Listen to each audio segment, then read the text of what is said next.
Hey guys, this is a Jazzy hover round, I guess they call it. I don't know if that's a name brand or a term, but it's a handicap scooter made by Jazzy, I guess, Pride. I'm not sure who makes it. But yeah, we got a charger over here. It indicated that it was charging. The light went out. Everything showed that this thing should be charged up. And when I powered it on, here's what happens. Now the horn works, but nothing else works.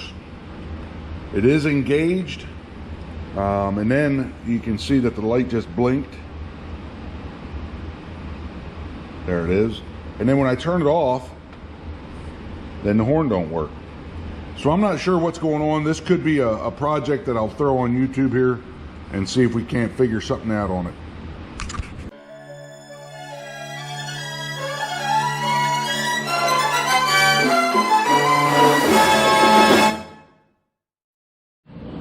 All right guys, here's a little update on this handicap scooter. As you can see, we got just about all the parts undone from it. This is the joystick. This is the control module. This is where your power goes into the control module. This is actually a 30 amp breaker that gets mounted in here.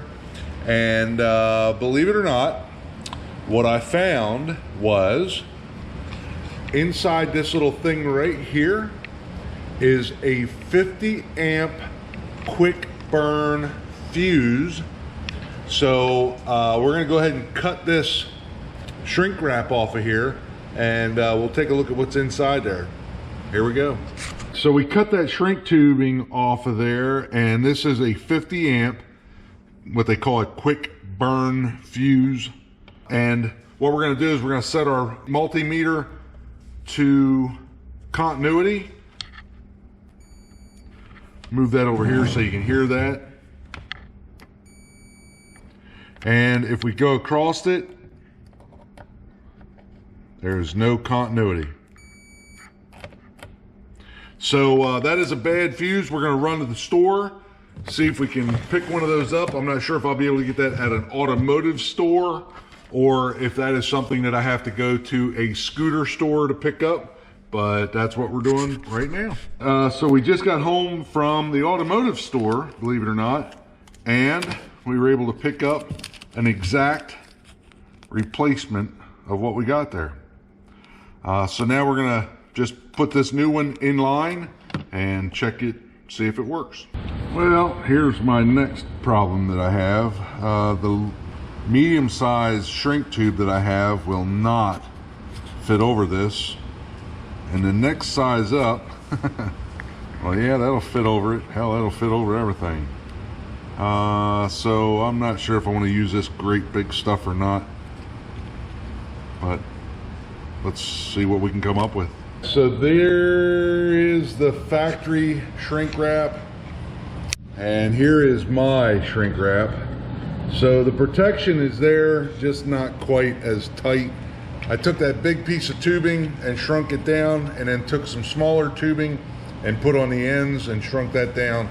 So it's protected, but it just doesn't look as good as the factory. You know, as a redneck, I really can't afford one of those high dollar electric skateboards. But what I can afford is a $5 fuse to fix a handicap scooter and make my own.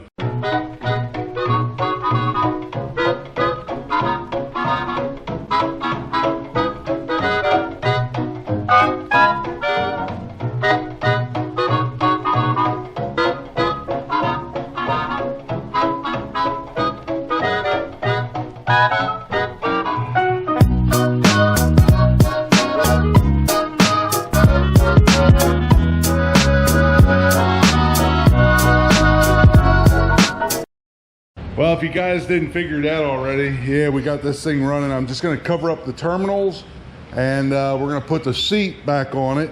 I have to put a couple of wire ties on the cord and re-screw the controller onto the handle, and this baby's done. We're ready to give it back to Pop-Up Gringo. I think we're gonna trade this one for a unit that he has. We've already traded him that unit for a piece of junk unit, and he was using that little piece of junk because that one's too heavy for his car. This one is a lot lighter, and it's a whole lot better than the one that we traded for that one over there. So we're gonna trade this one for the one he has, and we're gonna tear the one that he has apart. And we're gonna tear that apart so we can utilize the motors for this project right here. That's gonna be a tracked robot. 2,000 years later. So let's go for a ride. Here we go.